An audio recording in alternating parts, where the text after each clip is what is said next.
Жозиньо дали няма да стреля? Шут на Жозиньо и гол!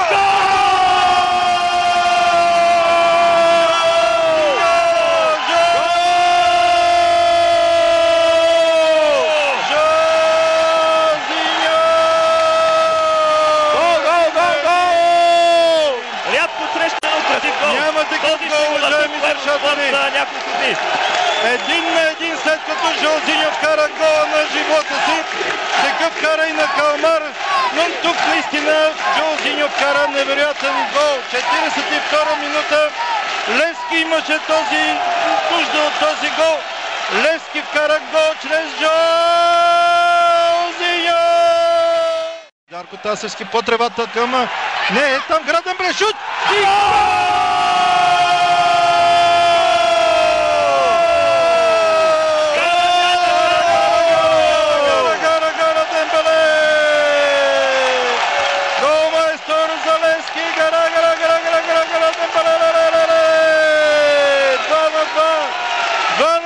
Много добро отиграване, само отклони топката Гара Дембеле и зарадва тези 25 кой е подаден на Дембеле. Да си го викнем както си трябва. Левски изравни с гол на Гара Дембеле.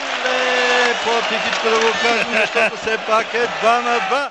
Чудесна позиция за центриране, нищо друго не може да се прави, макар че знае ли го човек Жозиньо какво ще му роди бразилската главичка в този момент. Жозиньо центрира, внимание! Удар!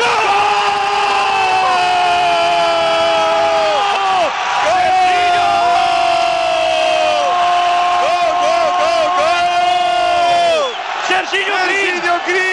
Обичам тези плитки! 3-2 за Левски! Гол! 3-2 за Левски! Сержиньо Грин с глава! Сержиньо Грин с скандинавско-холандските си плитки вкарва този гол!